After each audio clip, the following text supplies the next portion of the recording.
Sports with strawberry ice. Sports with strawberry ice came to play. Sports with strawberry ice and play. Energy's pure delight. Every touchdown, every goal. Sports with strawberry ice.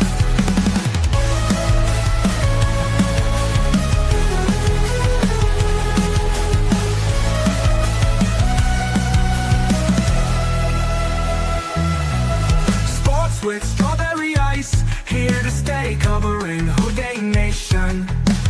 Bearcat Country. Hey guys, what's going on? Welcome to the show. This is Sports with Strawberry Ice. I'm your host, the Iceman, Jeff Trunapole. And as always, I'm bringing you sports from a West Side point of view right here in the great city of Cincinnati, Ohio. And as always, I'm coming to you live from the nice, cool Ice Cave because it's hot as hell out there. And the Ice Cave is brought to you by Priority Lawn and Landscaping. Like I've said this whole week, it is too hot to go cut the grass. It is too hot to go out there and mulch your flower beds or do that landscaping project you've been putting off and just don't want to do it because, like I said, it's too hot. Do me a favor. If you don't want to do any of that stuff, give Priority Lawn and Landscaping a call at 513-430-6114. That's 513-430-6114. You can also follow them on Facebook. And when you message Johnny on Facebook or you call him, do me a favor, tell him you heard about it. Heard about them for Sports with Strawberry Ice. Got to put this out there, too. If you guys have not got your tickets, I don't consider myself a celebrity whatsoever, but I am going to be part of the Celebrity Softball Classic, the 35th edition, July 17th at the Florence Yalls Baseball Stadium. You can get your tickets at the Celebrity Softball Classic. You can come there and watch me, hopefully, not make a fool out of myself and not hurt myself. There's my goals. Hopefully I dominate and I go back to playing softball like I did when I was in my 20s, but I'm 50 now, so we'll see what happens. What is up to everybody in the chat? Who got there first? Strangers in there. Yep.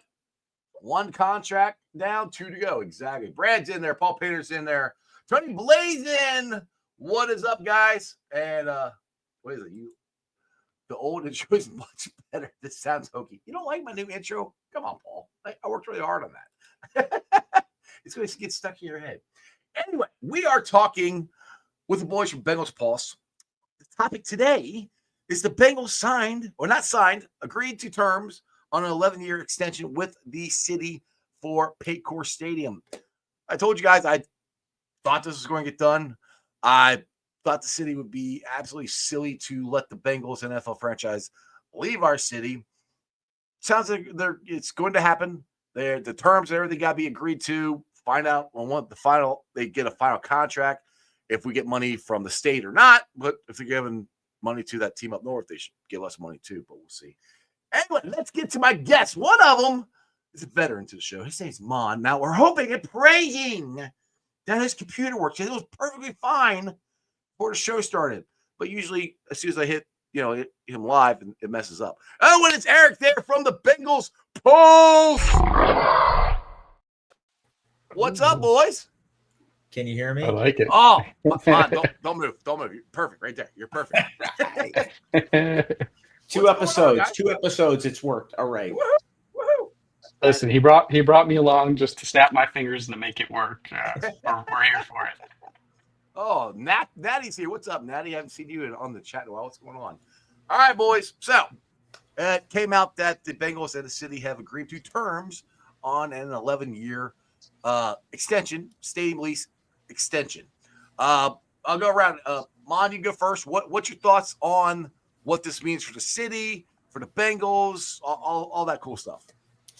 I'm happy. I catch a lot of flack on X. I'm old and I remember the ugliness of the 90s. Yep, me too. I do remember that, and listen, this is what happened these last couple months. It wasn't going to be as contentious as it was in the 90s, but I'm glad they got it worked out. But yeah, I was a little nervous because I do remember that, and for the younger Bengal fans out there, Mike Brown and his family, they were offered the same deal that Art Modell took in Cleveland to move the Bengals to Cincinnati or to Baltimore. Mike Brown said no, he didn't want to take it because he thought he could work something out with Cincinnati, and they did, thank God. But it could have been the Cincinnati Bengals moving to Baltimore and becoming the Ravens and not the Cleveland Browns. I'm glad it was that other team.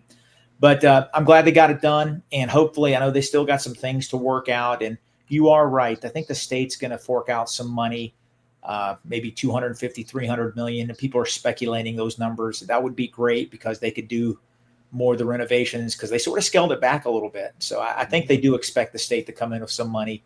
Hey, good day. We get our Bengals for another 11 years, and I think it's going to be longer than that. Exactly. Eric, what's your thoughts on it? Yeah, no, it's exciting. Outside of the 90s conversation where they talked about moving them to Orlando where we're at, the Bengals need to be in Cincinnati. I've only been a season ticket member. This is going on my 4th year, and drive up to so many games every year and trying to convince my family to move there. But Cincinnati is my home now. Florida is just where I reside, but Cincinnati is my home. So if the Bengals weren't in Cincinnati, I, it wouldn't be the same. We just no. So it's awesome. I was a little perturbed. Hold on, Mon. I was a little perturbed to hear that the Browns are going to get to possibly dip into unclaimed funds from Ohio residents to build their stadium. And somebody just posted this on X, and it's so true. If Mike Brown was trying to do that, he would get blown up on social media and in the news. Yet the Browns do it, and everybody is just lukewarm on it. Exactly. Hey, real quick, 1996. You just brought it up, Eric. It was in the Orlando Sentinel. The mayor of Orlando, Florida, Glenda Hood, actually sent a packet and a delegation to Cincinnati to try to convince Mike Brown to move the Bengals to Orlando to renovate the Citrus Bowl. Obviously, it didn't take off. I mean, it was just, but they did publish it in the paper. And I remember, because I live on 45 minutes from Orlando, I'm like, wow, the Orlando Bengals. Yeah, let's do this. Let's do this. But that really happened. She tried to lure the Bengals to Orlando. I forgot that part. I just remember Baltimore. That's the one I was. Yeah. Well, because Mike Brown had gone to Baltimore and visited. They started, discussing some things. She caught wind of it. They go, hey, let us try to get the Bengals also. But our team stayed in Cincinnati, which is a good thing. But that was thankfully they didn't send Mon because he would have sealed that deal. We would exactly. Right. The Bengals in Guantanamo. Come on. Well, thank God that they're staying. I'm curious as to. I know there's a lot of different stuff. Trags was actually I was just on with Trags on 1530 ESPN, and gentleman he had before there was talking about more of the details of how much the split is as far as maintenance of the stadium compared to how much the Bengals are going to pay compared to what the city's going to pay. And I think the Bengals are actually going to pay rent now because, let's be honest, they got a hell of a deal from the county commissioner, which he got hired by the Bengals after he got fired as the county commissioner for Cincinnati after this deal. But I think they're going to pay I'm doing it off the top of my head, I think $1 million a year for the first, I want to say 9 years, and then it goes up from there. Don't hold me to all that stuff. There's more details out there. You guys can actually find out what's going on. I'm curious, and I asked Trags this. He didn't know this part, but the Bengals actually controlled some of the land around the banks. Though we have the area that's directly across from, not directly across, it's close to the bank or close to the stadium where they haven't developed yet. They got the new music venue there on the other side. They got that open area. I'm curious if the city got control of that back or if it's still in the Bengals control, because that's the one part of the banks that hasn't been developed. And by the way, I love the banks. It's awesome. I'm so glad they did that because when they first started talking about this and blowing the stadium up, they're talking about building a park and stuff down there. I'm like, we don't need a park. We need bars and restaurants. And then that's exactly what we got down there. I'm just curious. And I know you guys don't know the answer, but I'm just curious in general of how much control the Bengals have of the rest of the area around there, because they had full control over everything for 20 years. Mike Brown got himself a sweet deal, and that's the reason he was not going to leave Cincinnati. They had a hell of a deal. So this one's a little more even, it sounds like to me.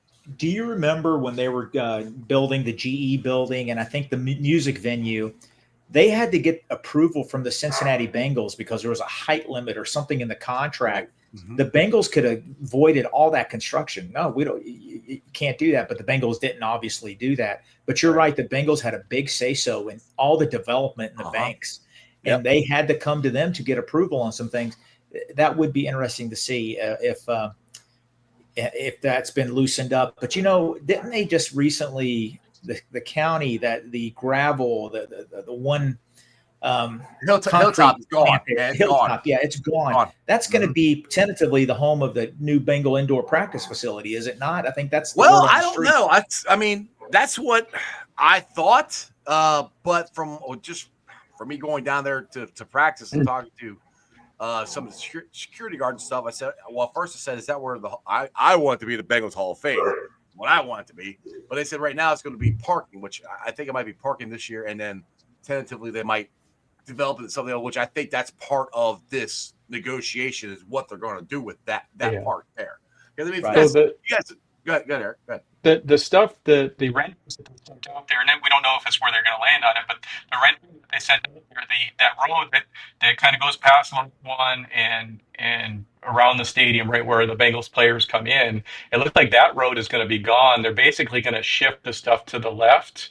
The indoor facility is going to be there. The outdoor facility, there's going to be the whole road there is not going to be accessible anymore. Currently, just north there's a hilltop parking lot now, and they added a north hilltop where the concrete plant was. I actually switched my parking pass to the north hilltop location for this year. So whether that changes in the future, whether they get a different plan out there, but that whole, is it Mering Way, the whole road down there is not going to be accessible, or it's not going to be there. They'll probably have to shift around it. Yeah, those are all tentative plans. I don't know if they've actually agreed Yeah. on all those. And the road you're talking about is the one where the players walk across the pat back if he gives us all kinds of crap about it. Like, oh, they got to walk across the street. Like, they'll be fine, which I actually personally like because the fans have access to our players very easily. You know, they're right there.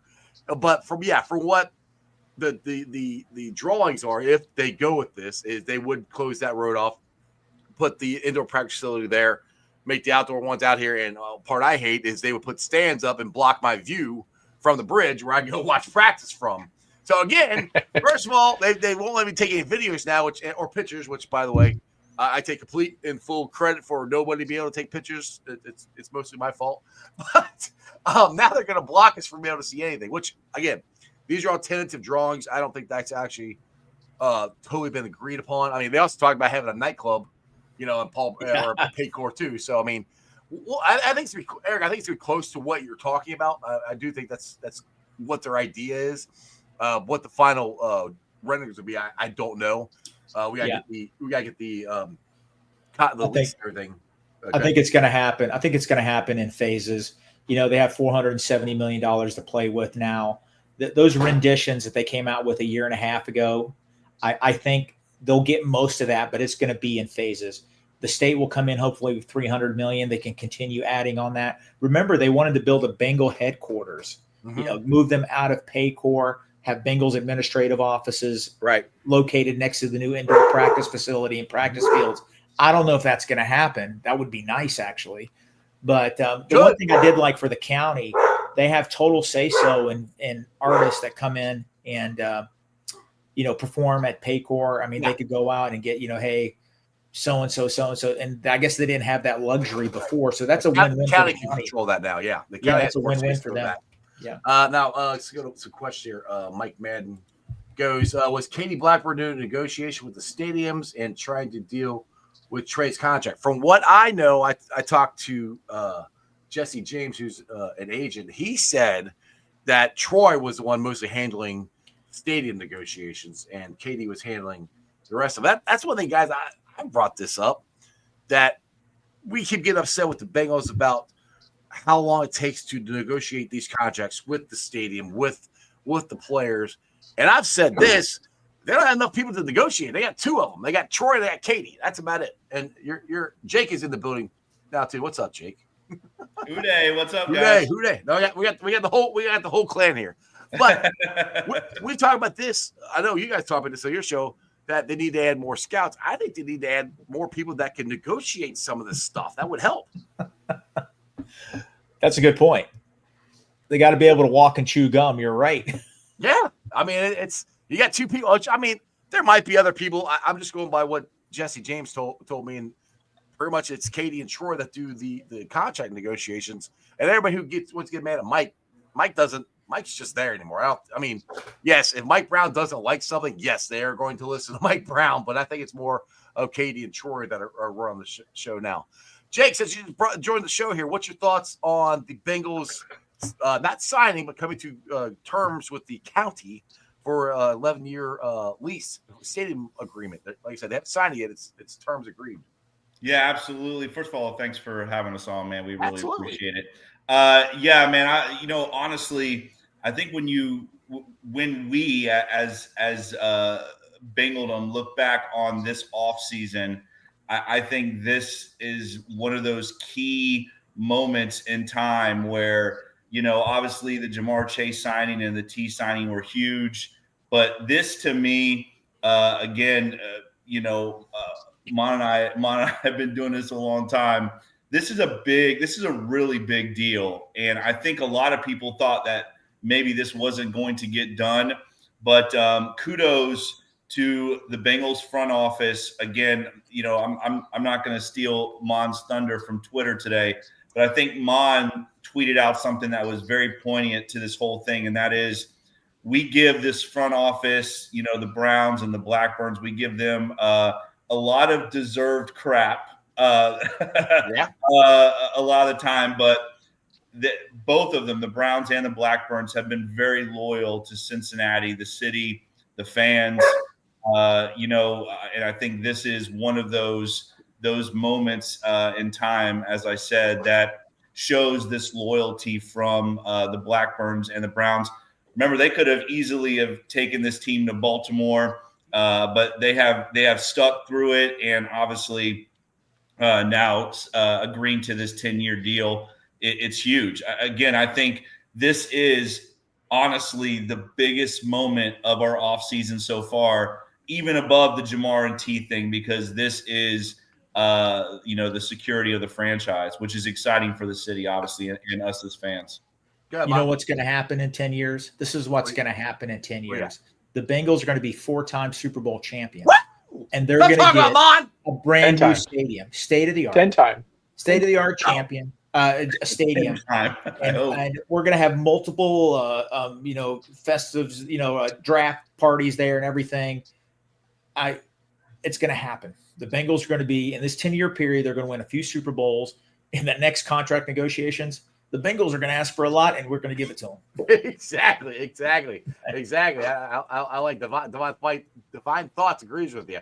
That's right. Look, guys, to be honest, when we drafted Joe Burrow, I thought we would have won one already, to be honest, but last year's haven't gone the way we had hoped. But this year, all right, let's roll into some conversation about the team this year. We all know about the defense. We're going to go – I'm not going to say we're going to go as far as the defense goes. The defense has to be, and I hate saying this, middle of the pack. If they're middle of the pack, our offense is going to be better or is just as good as last year. Orlando Brown was just on Blake Wright's podcast, and he said Joe Burrow and the offense is right where it was last year. I mean, we saw it. Burrow was throwing a 70-yard bomb to Chase in OTAs. He wasn't doing that last year. They haven't really missed a beat. So, and Joe said this before, this is the first year he hasn't had to take anybody under his wing to say, all right, I this happens and I'm looking this way, or different situations. They already know that. Now, gotta see how the offensive line works. But as far as the offense goes, these guys are gonna be cooking on 100, I think, come day one. Now, depends on how good Al Golden does, and Al Golden. Biggest thing is getting the talent out of this defense. We got a lot of first, second round picks that we have not gotten their talent out yet, and that's what Al Golden's here for. I'll go around the horn here. Eric, do you think Al Golden is the right guy to develop this offense, or this defense the way we need it to be? We had a lot of criticism when they were going through the process of interviewing, and we had some guys that we wanted them to bring in. Dennis Allen, I think, was Mon's guy. There were some people that we thought that they would do better, or at least they needed to talk to. But Anarumo's biggest issue was not playing the young guys. He did not like to play rookies. And with our structure and how much money that we have situated or allocated to our offense, you're going to have to play young guys. You're going to have to play play those undrafted rookies. And to me, Al Golden, based on everything that I heard about him, is the absolute right hire because he is embracing the youth. The guy just came from college. He knows how to talk to these younger players. And one of the biggest things that I took away and that got me ready to run through a brick wall was when he was talking about, he was asked, how do you teach these guys? And he didn't have one answer. He said, some guys are visual learners, some guys are learners, some people you have to walk them through them, some people you got to do this and that. And as soon as I heard that, and the fact that he's been doing this with young men, in their early 20s, and that's what we need. So I think he is the right guy because of that. Mon, what do you got? Yeah, I think he's going to have to be. I'm not going to lie to you. When this process started, I was wanting a veteran defensive coordinator because I going into the season, I expected, Zach Taylor to have a short leash, and I thought he would get a proven guy to come in and right the ship. But, the more I think about it, I referenced this on the Bengals Pulse a couple times. Charlie Goldsmith had a great article in his Substack about Al Golden and his defense, and he spoke to some NFL executives, Bengal front office people, Bengal coaches. He was talking about how Al Golden's defense is centered around linebacker play. Yep. He needs to have the engine of that defense is linebackers, and that's why he drafted 2 in this draft. And that's the key. And they talked about what he did at Notre Dame. And the more I heard or more I read, the more I loved this because let's face it. I mean, the defense, it's going to be better just because it can't be as worse as bad as it was last year. It's got to be better, right? It is going to be better. But I think by week 7, 8, or 9, we're going to go like, man, this defense is playing really good. They're going to have some growing pains. We are. All right. But by week 7, 8, or 9, this defense is going to be so much better. And we're going to be like, hey, that's the least of our worries right now is this defense. Now, the offense, you can't criticize them, but they can help this defense out a little bit early in the season. Maybe control the ball, run the ball, control the clock. I said it right. But run the ball a little bit more, and let these big quarterbacks sit on the bench a little bit. So, yeah, I think he's going to be a good add to the staff. There's a bunch of other coaches, Scott Peters, and so I mean, they have to get a little bit more out of these players. Exactly. Jake, what do you got?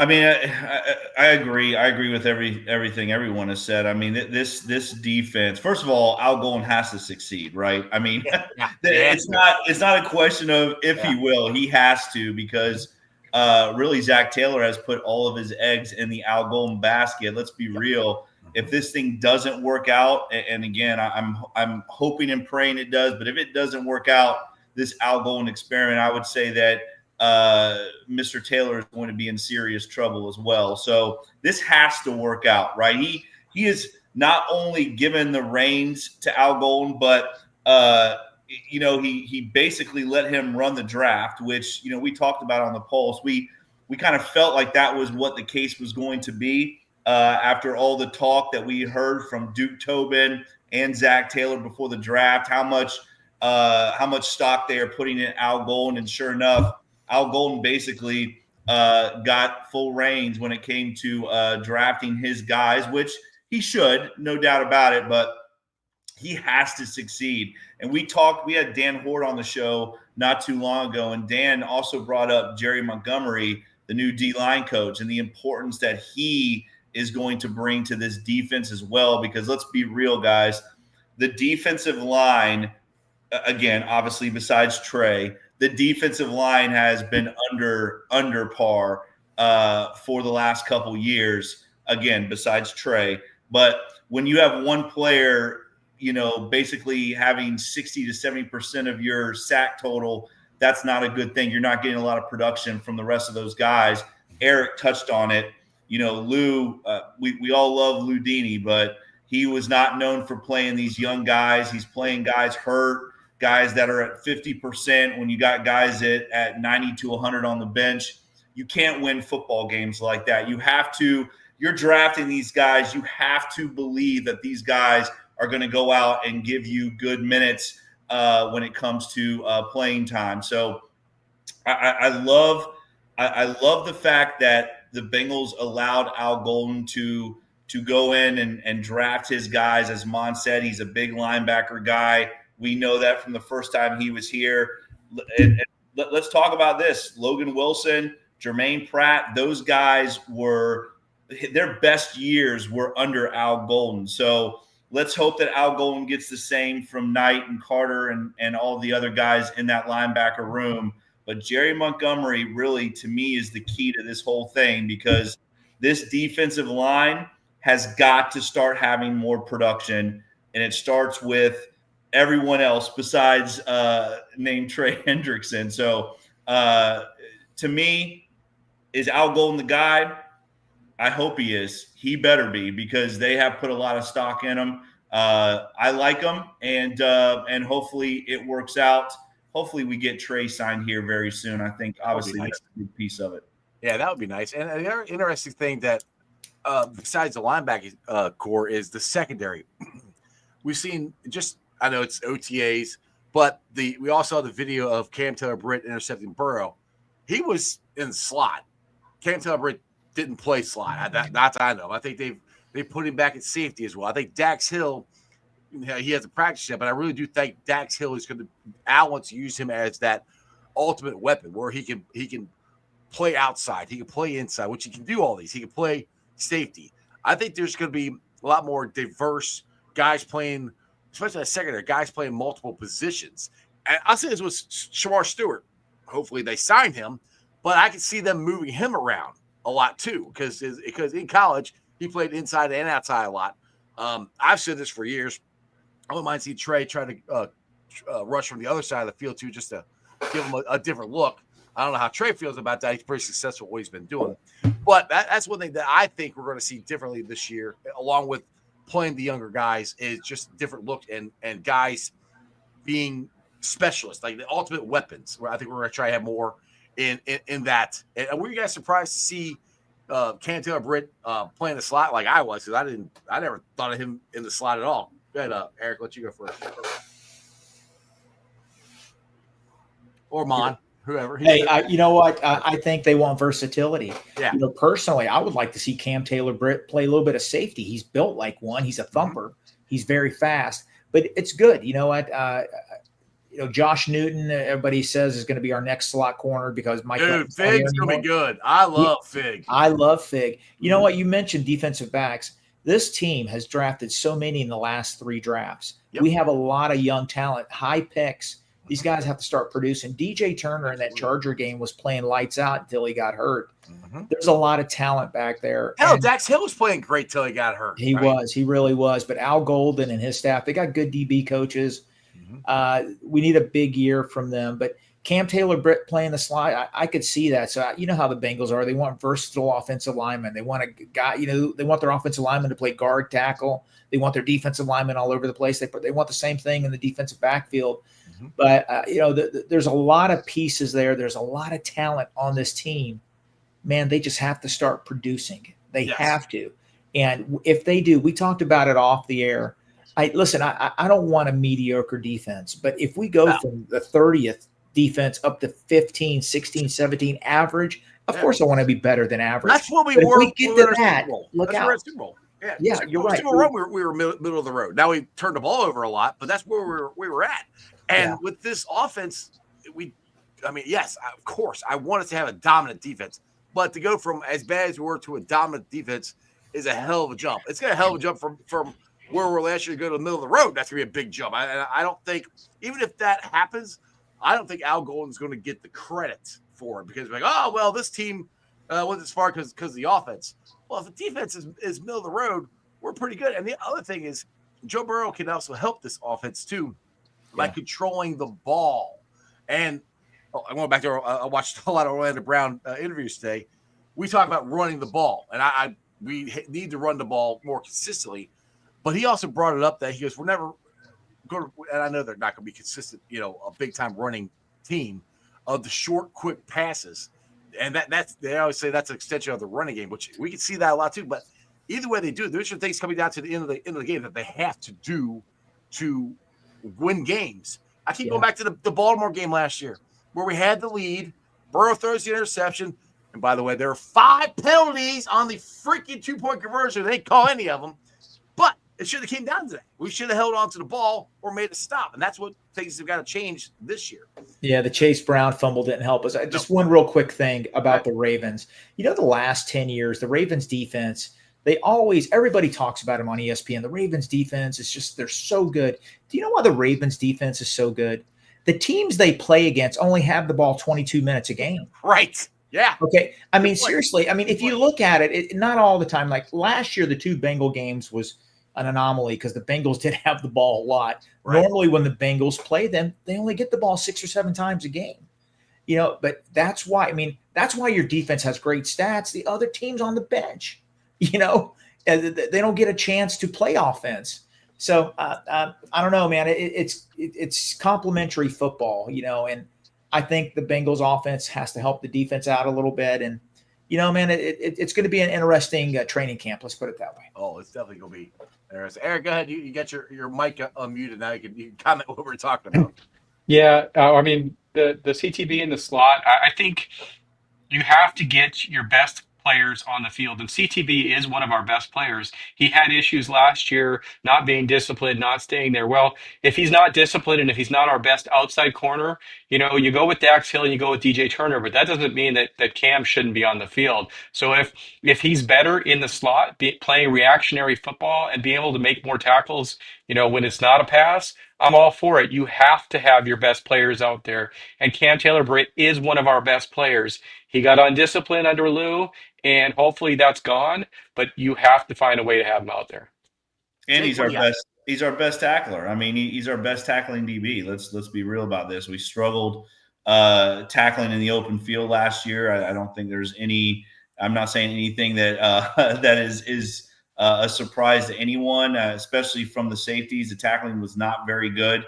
I'm a big Jordan Battle guy, and Jordan is a good, solid tackler, but obviously Gino and some of those other guys really struggled making those tackles once the ball got outside the edge there. So for me, Cam Taylor-Britt, he makes sense at nickel. You think about what we lost in Mike Hilton, which to me was a huge loss this year. You kind of see a lot of similarities when it comes to Cam Taylor-Britt to that Mike Hilton. Again, a good solid tackler. He actually when they blitz him, he rushes the passer really well, and he's a very twitchy guy that has a quick reflex and a quick response, and that's what you got to have to play that nickel, because obviously you're covering a lot of the boundary stuff, a lot of the outs and stuff. So to me, it makes perfect sense. And I want to say something about Fig real quick. Good. You heard it from Orlando Brown already, but you've heard it from a lot of other guys too. Fig Newton is a guy that has really stepped up as a leader in the back end of that defense. And I think that is something that always gets overlooked. But I would not be surprised if Fig is one of those boundary corners. If Cam Taylor-Britt moves inside to that slot nickel position, don't be surprised if Turner and Hill are battling it out for that other boundary corner, because I don't know. It sounds like to me what we saw in camp and what we heard in camp, Fig Newton is he has moved himself very far up the roster. So it's going to be interesting to see. That's a really fun and exciting room. You got a lot of young, talented, fast guys back there. It's going to be I think it's going to be really good, competitive room as far as the corners go. The safeties maybe a different story, but I love that corner room. Yeah, now, just to be clear, I don't know if Cam Taylor-Britt's going to move inside permanently. That was just a video. He was in there. I personally think, I've talked to different Bengals beat writers, Trags, Skinny, different Paul Dam Jr., different guys that they think Fig's actually got a pretty good shot of being the inside, the slot guy this year. Dax would be outside, and then you have Cam Taylor-Britt on the outside. What I think it'll be, but what do I know? We haven't even started yet. The point of this is that I think they're going to move a lot of guys around. Is what I think. It's going to be more of matchups, matching up against the team. So if there could be some some games where CCB is inside, but I don't think it's going to be a permanent thing. Now, Jake, you brought up the safeties. I love Jordan Battle. Geno Stone, he got better. I really love Tyson Anderson, and I love him so much I can't think of his name. The other John Anthony.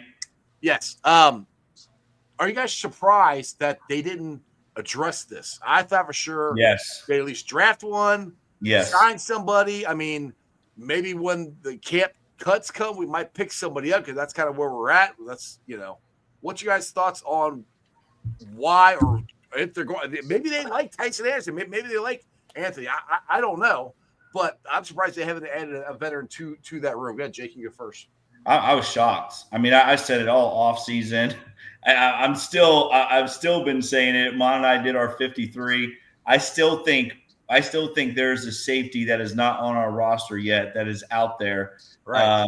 I would be absolutely shocked if we go into the season with this group. And I'm not trying to badmouth any of those guys, but we have struggled ever since Jesse left. This room has been an absolute disaster. It really has. And, that's not being negative. That's just stating fact.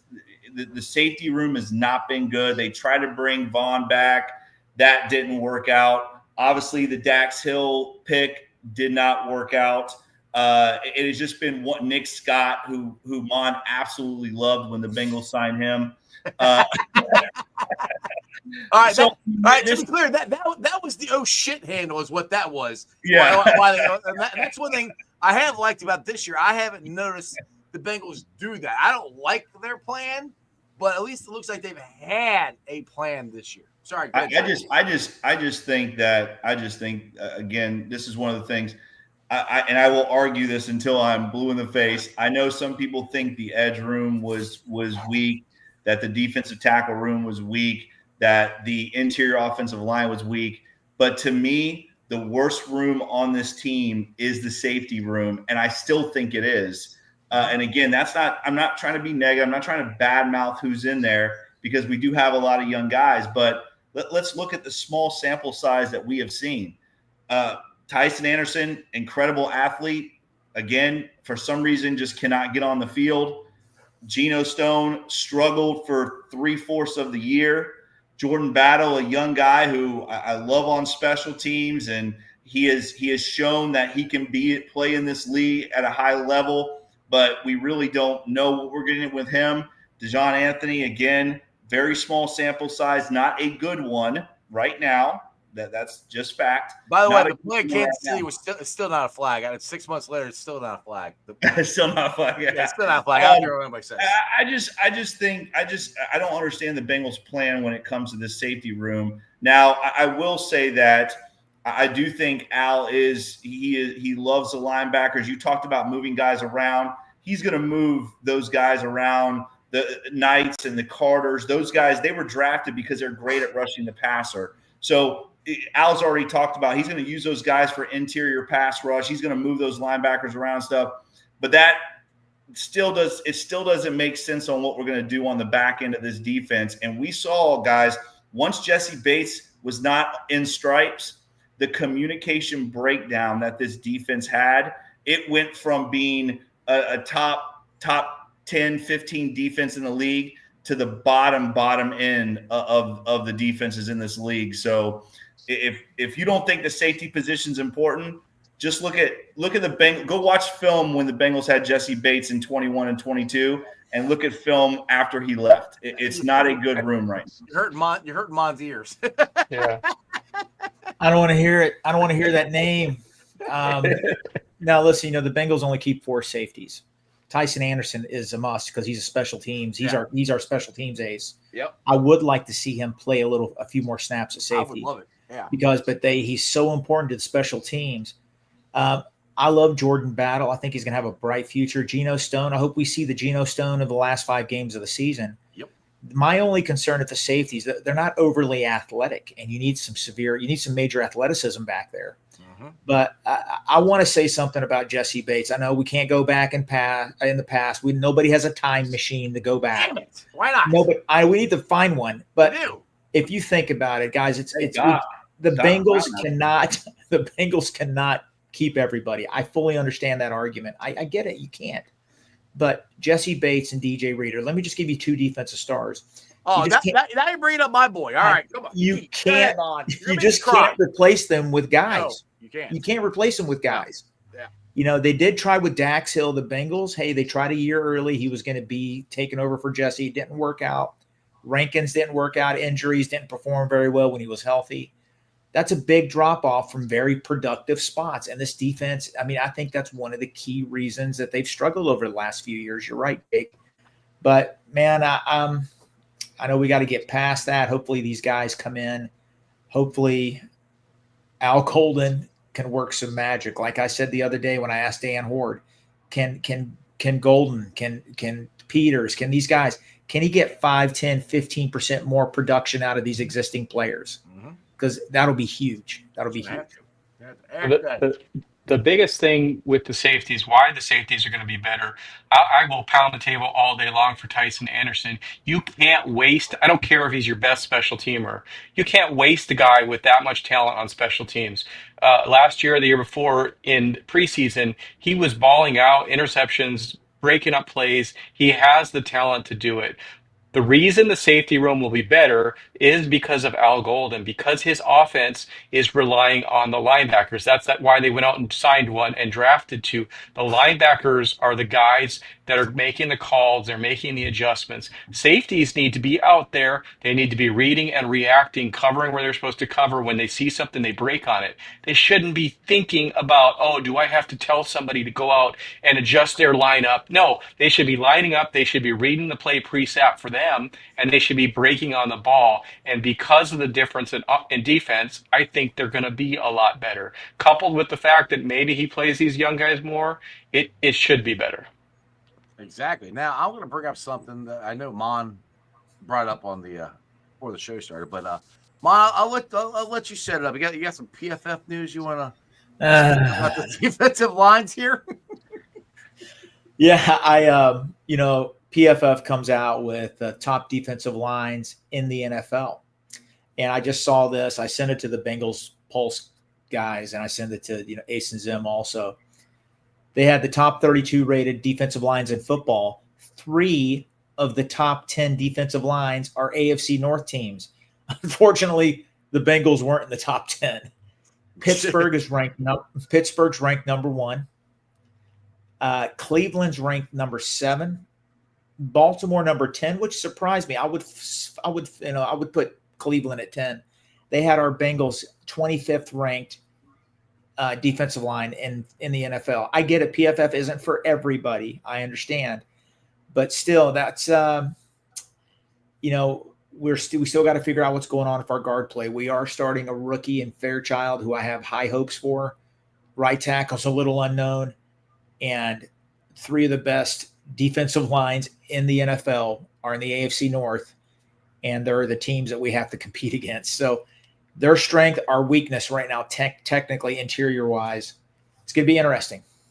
Yeah, I'm not surprised where they had the Bengals rank. Obviously, you did bring up offensive line and guard play, and I know you and me talked on Twitter about this back in March that we both wanted at least 1 to 2 veteran guards.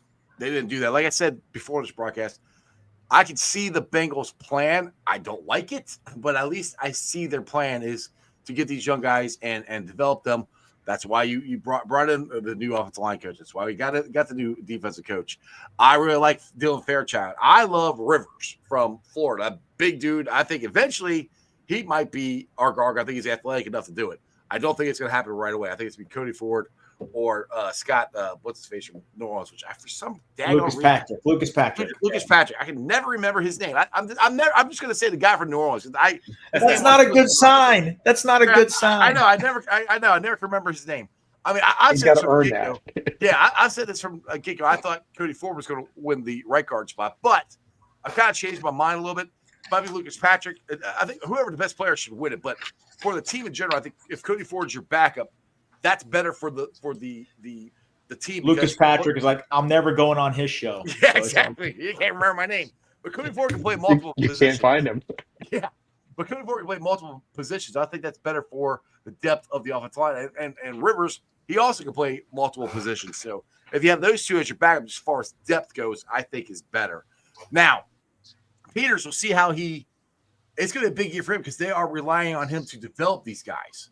And he's got the MMA background, and I'm very curious to see how that pans out. And I've heard Orlando Brown has got glowing praise for him. Ted Karras has said it. But again, the Bengals are trying to get more out of what their talent, or not always, they got talented players. They're trying to get the most out of them. And that's where these coaches come into play. So the guard play to me is huge this season. And it's going to determine how good this offensive line is and keeping Joe Burrow upright. And I know all of us are tired of seeing Joe Burrow get hit.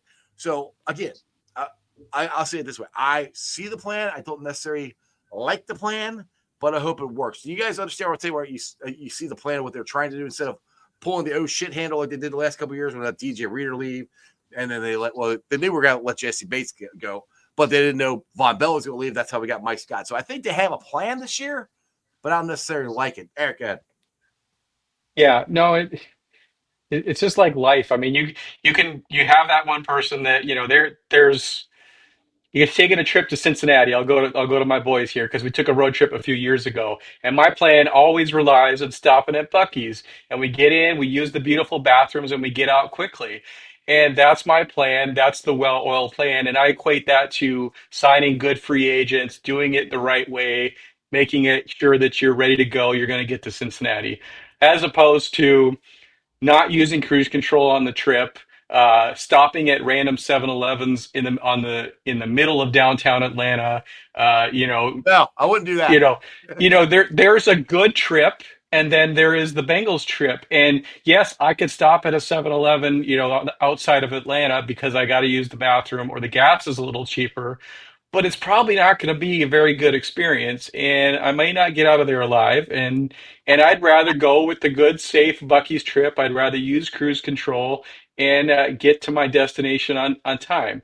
I'm trying to trust the Bengals. I'm trying to go and believe that it's going to happen because that's who I am. But there is a better path, and just choose the light side. Just go. Take the cruise control. Do it. Don't go to the dark. Don't go to the dark side. Yeah, and then there's this contention. I don't know if you caught it, but Mon and Jake will not use cruise control, and I kind of equate this. This is perfect. The Bengals could put this on cruise control. They could assign 2 veteran guards. They could assign a veteran safety. They could have drafted all these guys in the draft and cruised into this season with ease and grace. And instead, they choose to use the gas pedal. They go 95, and then they go 65, and then they go 90, and then they go 55. Use the cruise control. Right, Mon?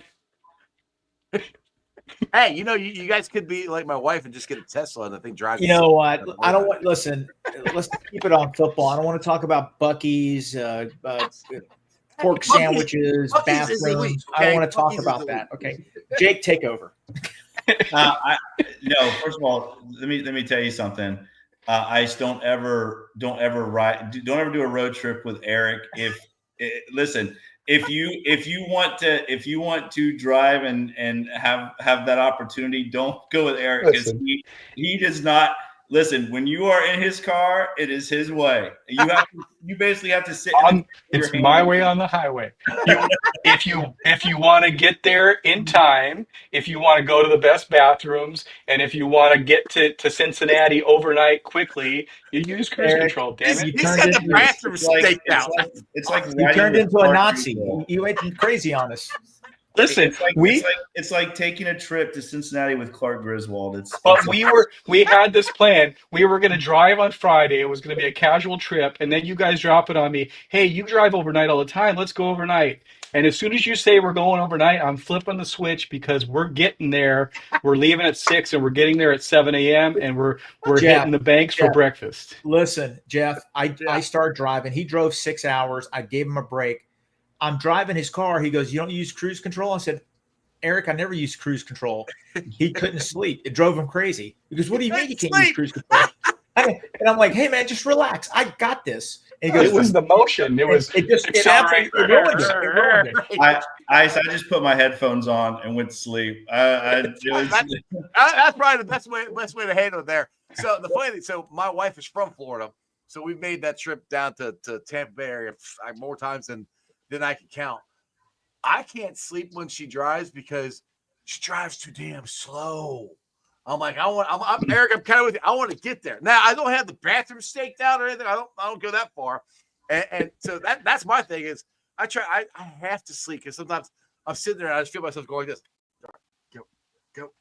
Go hit the gas a little faster. Like, come on, we're never going to get there. So if we stop at Buc-ee's or we stop at a restaurant, Eric literally puts us on a timer. Like we have to sync our watches and run to do what we're doing to get back into the car. We're here to mention, boys. We got to Cincinnati. Let's go. Come on. That's just it. We're going to Cincinnati. I ate a beef brisket at Buc-ee's. It didn't agree with mine. Okay? I had to stop. And he would give me the look like a dad. What? You can't hold it? So about the offensive line. That's what we're talking about. I just want to say this. I just want to say this one thing because again, I'm not trying to be negative about this, but I just don't understand. Again, I talked about the safety room. I don't understand their plan at guard. I just don't get it. I don't see how you do not go out and get a veteran guy, and instead, again, Cody Ford played great last year when he needed to, and he is a great swing guy. But if you're telling me that right now the starting guards are Fairchild, who I do like, and Cody Ford, and that's the plan, man, you talk about Al Golden having some huge responsibility. Scott Peters better get this offensive line right because your $260 million man is back there, and to me, if you're not going to go out and I want to say this about the draft. I do not believe in building your offensive line from the draft. I just don't. I think one of the reasons is because for 40 plus years, the Bengals are hitting at about 80%. Well, I said that wrong. 80% is kind of high. They're hitting about 20. I said that backwards. They're hitting about 20%. I'm not a math guy. Near I teach weightlifting. They're hitting right now at about 20% when it comes to developing young offensive linemen, and it's terrifying when you tell me that the Bengals are going to go into this trying to draft guys and develop them when they've never been able to do it. I mean, right. That was a layup. Whitworth was one of those good ones. There were some other guys in there too, but I mean, literally, when you look at the last 40 plus years, again, the 80s was hard because we had Montoya. We had such an incredible we had an awesome offensive line back then. Yeah. But, man, since then, we have not done anything. When it comes to developing offensive line. Andy Dalton's offensive line was actually pretty good. You had Levi Jones, Bobby Williams. Listen, that was a good line, but think about it. They didn't draft Bobby Williams. They didn't draft Bobby Williams. Rich Bram was a cut. They didn't draft Rich Bram. I mean, literally, if you go back and look at these offensive lines, it's kind of what they got now. They didn't. I mean, if you really look, they on their offensive line right now. They drafted two guys. So I mean, and I'm with. I mean, I agree with you. I don't think the Bengals should because they haven't done good. They need to go out and. I wish they'd get some veteran guys. Which I mean, everybody hates on Alex Kappa. Alex Kappa was a good guard up until last year when he got injured. I mean, he was, and that's what happened. That was a good free agent signing. But he was playing on one leg. I want to say something real quick, and I want you guys just to follow me here. Right. I think the Bengals offensive line issue, I think the problem started in the 80s when they had their best offensive line. The Bengals' best offensive line ever, probably the best in the NFL for a 3 or 4 year span. Munoz was a first-round pick. We know that. Okay. Bruce Reimers was a 7th-round pick. Kozerski was an 8th-round pick. Joe Walter was a 9th-round pick. Drafts were 12 rounds. Yep. Max Montoya was a 5th-round pick. The Bengals had so much success with Jim McNally developing later round draft picks. The Bengals thought they could do that every year. Yeah. Well, guess what? That lost decade of the 90s, they had the worst offensive line in football. They had undrafted free agents starting, 8th-round pick starting. They couldn't recreate that magic. Jim McNally besides was Willie. Come on, you're right. I mean, besides Willie was in 96. They drafted him in 96. Yeah. But I mean, besides Willie in the 90s, there's no one else you can really name. They had a guy named Derek Brills. Derek Brills, he was their center. He was a decent player, but he came from Seattle. They had Scott Kustra, Ken Moyer, Kirk Scraffer. These guys are undrafted free agents starting. Now, I'll say this. Now, this to me, this is when it all went downhill. Is the day, if you guys remember, Plan B free agents. That was the first thing that had a free agent. Max Montoya was a Plan B free agent, and we let him leave. Yes. That was, and he's a guard, and he's one of the best guards in Bengals history. Yes. That was the beginning of we don't pay guards, and that was the beginning of like Jake said, we can draft a guy and replace him. Well, that hasn't been the case. I mean, hell, just go Jackson Carman. He left. Go ahead, Mom. He left to go to the Raiders for $500,000. Right. In Plan B free agency. The Bengals thought, hey, he's a home guy. He's an Ohio guy because he moved to Ohio. He loves Cincinnati. He had businesses here. Mm-hmm. There's no way he's leaving because he has businesses here and he has young kids. He left. Yeah. They doubled his salary. And and shows you how much he loves Cincinnati. Max Montoya lives in the region still. Yeah. And he lives here. Yeah, you're right. That was the start of the downfall. It really was. I mean, that's the thing is like you said, they thought they could draft and develop guys. I mean, let's just go here recently, Jackson Carman, which they thought they were smarter than everybody else to draft this guy. And across the board, people were like, don't draft this dude. And they drafted him to be if I remember right, our right tackle is what they drafted him for. But he wasn't the right tackle. He never really established himself as a guard either. Those are the things that I think the Bengals last couple of years hopefully have come to the realization that have come to the realization they can't develop people. I say that, and then we're at with guards now where we got a rookie and possibly Cody Ford or the other guy who I can't remember his name. I will say this about Scott Peters. Lucas Patrick. Scott Peters was in Cleveland. He was the assistant offensive line coach. He had a big say in the development of Wyatt Teller. Wyatt Teller is like a 5th-round pick. Mm-hmm. Wyatt Teller's turned into an all-pro. So hopefully Scott Peters, because he did come from that tree of what's his name? I'm sorry. Bill Callahan. Yeah, Bill Callahan. That's right. He worked under Bill Callahan. Bill Callahan really talked him up. So you're right. I mean, Jake, you've said it on the show. A change in a coaching staff, a new rah-rah speech, new techniques that could play a big part. Exactly. Well, and I want to say this too, real quick about that offensive line. Again, that's why it's such a travesty that Willie Anderson is not in the Hall of Fame. Oh God, it's absolutely insane. Same thing with Corey Dillon. Look at Willie, and basically it was Willie blocking for Corey. It was Willie. What Willie accomplished, no other offensive lineman in the Hall of Fame accomplished what Willie Anderson accomplished with such a bad team for year after year after year. It's just insanity. And he was surrounded by a bunch of guys. I mean, there was no one else. It was him. You're preaching to the choir, brother. I've said that for years. I said, they're like, oh, they were such a bad team. I know, but that's how good they were because they were still all pros and great players on these terrible teams who had no chance of winning. But Willie Anderson and Corey Dillon were great players. Their numbers show it. They should both be in the Hall of Fame. Carl Pickens and Corey Dillon. Dillon's been on. Corey Dillon at one time was the only offense the Bengals had. They all knew he was coming. He was going to get the ball. They still couldn't stop him. Yeah, that Denver game, I know we've talked about it a million times. Yeah. The Bengals threw the ball for 19 yards. They threw it 12 times. Yeah. Scott Mitchell threw it for 12 times. and they still couldn't stop Corey Dillon.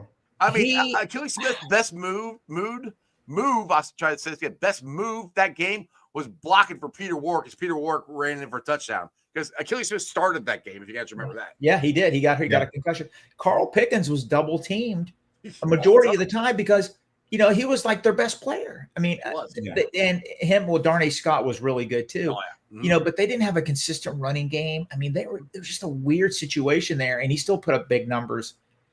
Man, I will say this too, I don't know. We had Dan Horde on our show not too long ago, and he raved. I asked him about the rookies, and he raved about Jalen Rivers. Mm-hmm. And he said basically the same thing. Listen, this guy he's raw, but he looks the part. So again, the Jalen Rivers pick could end up being the best pick of the draft this year if he ends up panning out. If him and Fairchild are at guard and it works out, then we're set. But I don't know, man. I have so much stress about the Bengals drafting and replacing offensive linemen. Yeah, I have so much stress about it that I just until I see it, I will not believe it otherwise. Yeah, I mean that's my hope is Rivers. It's not going to be beginning of the year, but hopefully by the end of the year, maybe going into next year, he's our right tackle. He's ginormous and he can move. We had the biggest damn offensive line there is.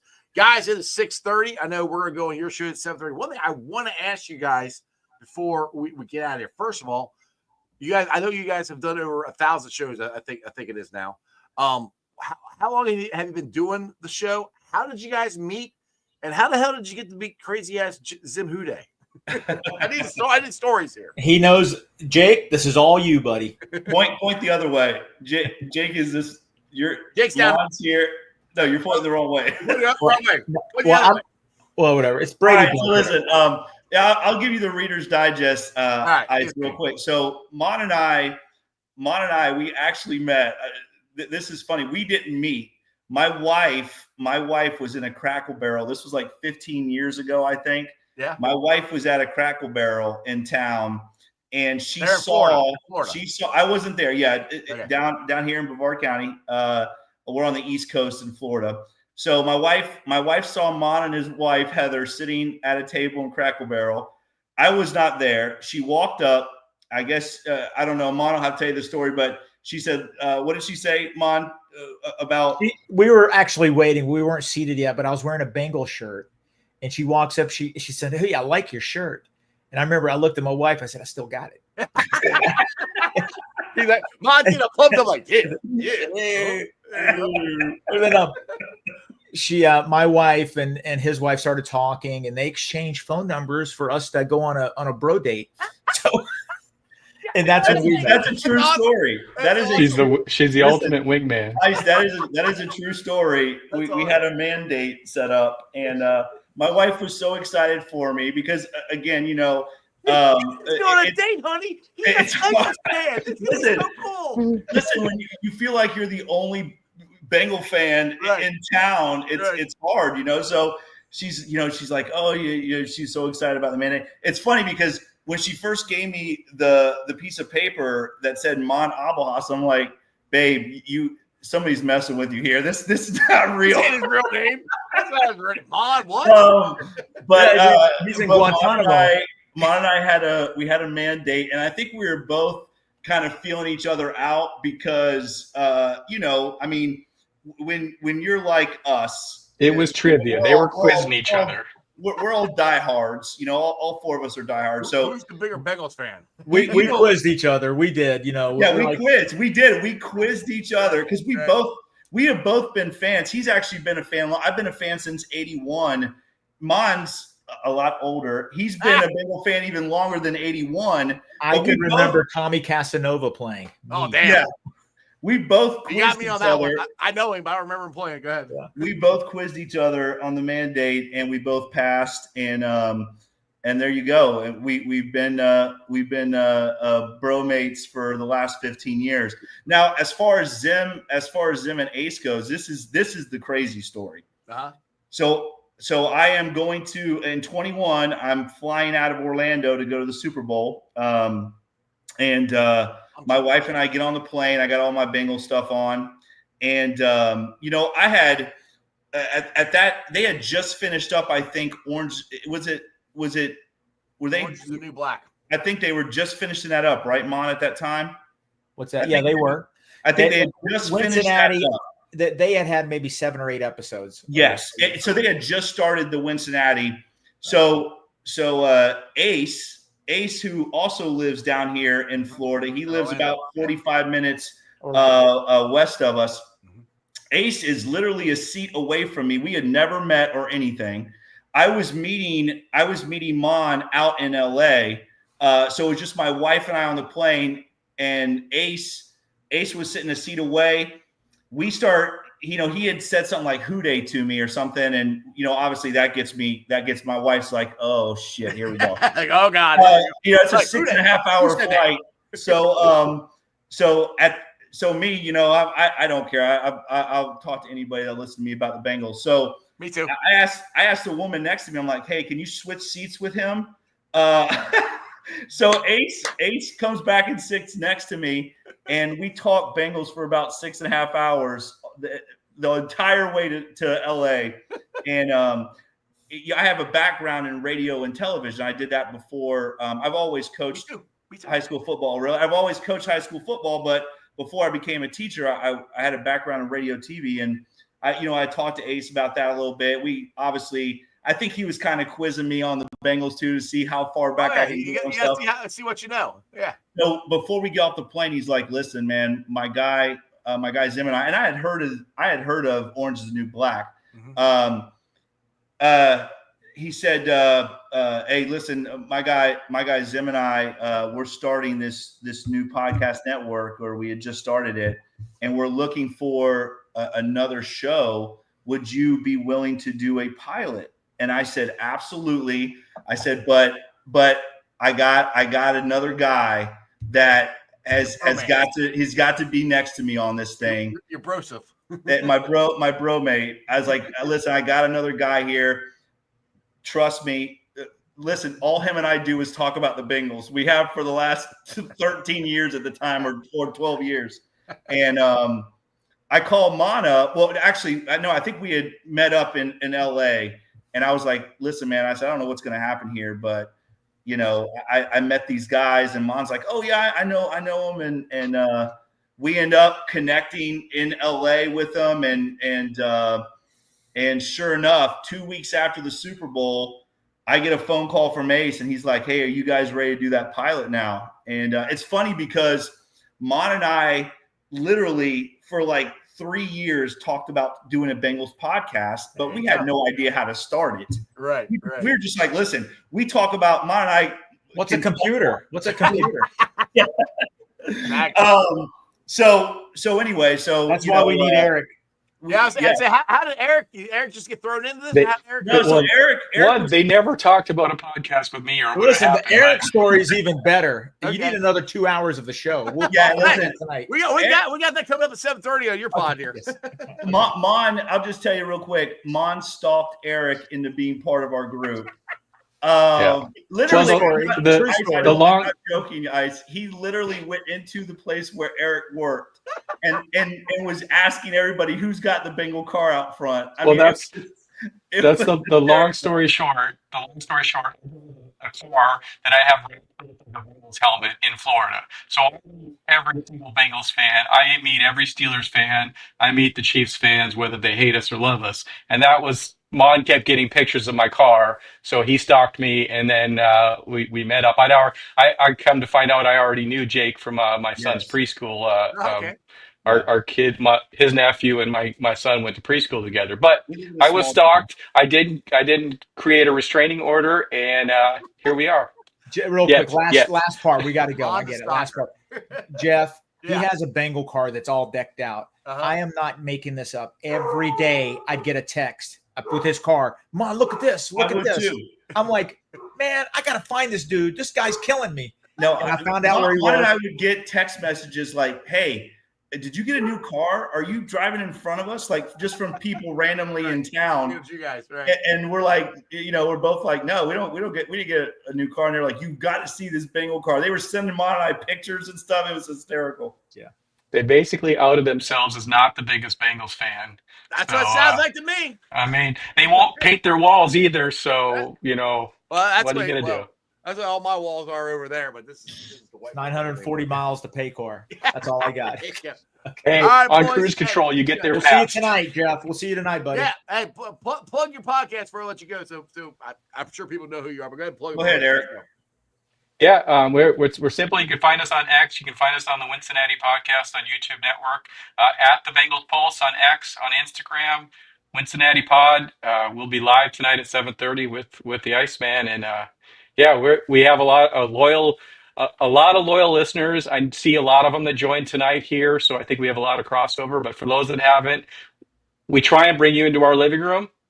We talk like this. We talk about things that piss us off. We talk about things that we're excited about. It's all Bengals all the time. They throw in a little Reds and a little hockey, but for the most part, it's Bengals talk. Jeff, do me a favor. Ask Trags about the Sixers first-round pick if he likes them. All right, let me know. I'll text him and ask him. Okay. Hey, right, cool. I appreciate you guys for coming on. I just tell you this. Orlando Brown said this on Malik Wright's the sit down. He said we're winning the Super Bowl this year. I believe him. So get ready for our Super Bowl run, boys. I'll see you here in about 45 minutes on Bengals Pulse. All right, boys? All right, guys. Thank you. All right, who day? See you guys. Who day? All right, boys and girls. I hope you enjoyed that as much as I did. Go check out the Bengals Pulse, which I'm sure most of you already know who these guys are. They're live. We're going to be live there tonight at 7:30. I'll be their special guest, so I can't wait to be on. It's going to be a lot of fun. Now, do me a favor. If you guys have not gotten tickets to, put it up here real quick, Trey Henderson's youth football camp, and you're interested, I got to get my glasses back on so I make sure I read this right. Excuse me. It's this Sunday, 9 a.m. to 1 p.m. Boys and girls ages 6 to 16 at Holmes High School. Now, if you guys are interested in tickets, my girl Wing here has them in the chat. There is the link. If you guys can click on that, you can get tickets to this event. I am planning on being there to volunteer as long as I don't have to help my son and daughter-in-law move. But make sure you guys check that out. So, thanks for watching, guys. I've been live streaming on YouTube, Facebook, X, Twitch. You can follow me on all those along with Instagram, Threads, and TikTok. I will be pulling the sound off later on tonight, putting on the podcast. It's on BeamPod, Apple iTunes, Spotify, Google, Stitcher Play, pretty much wherever you get your podcast. Please make sure you rate, like, and review. Leave a comment and a review and a 5-star review so more Cincinnati fans can find my podcast. Please check the podcast out. I'm not getting a whole lot of views in there. I got 100 people watching this show today, which is awesome. I appreciate every single one of you guys. But shout out to the sponsors to the show. They are Priority Lawn and Landscape. Like I said, it is hot as hell. You don't want to cut your grass. You don't want to go out and mulch your flower beds or weed eat or any of that stuff. Make Johnny do it from Priority Lawn and Landscaping. Give him a call at 513-430-6114. That's 513-430-6114. You can also follow them on Facebook, and you can check out all their jobs they've done on Facebook. And when you message Johnny on Facebook or call him, tell him you heard about him from Sports with Strawberry Ice. Also, shout out to T Properties. Quality housing for quality people. Check out the website at www.tpropertiesllc.com for all your rental property management needs and your rental needs. And, of course, Meyer Windows, Doors, and more. Check the website out at MeyerCincinnati.com for all your window and door needs. I got them in my house. I highly recommend you get them in yours. And, of course, my favorite brewery, delicious Moorline Lager House beer. Tonight, it looks like about to rain now, but they're having Roebling, Rocket on the Roebling each and every Thursday night. I was down there last Thursday. It's an awesome, awesome time. Go down there. I would suggest having a fan with you tonight because it's going to be hot.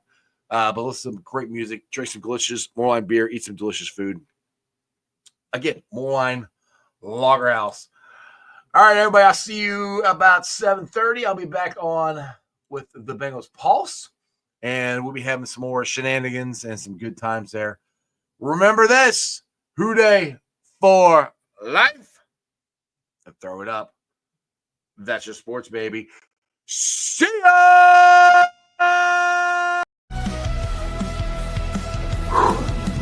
Another great show. Strawberry ice, here to stay, covering who they You guys still here? Bearcat country and Reds Nation. The show's over. You can come back tomorrow. All kinds of I'm outta here. interviews, See ya. Bengals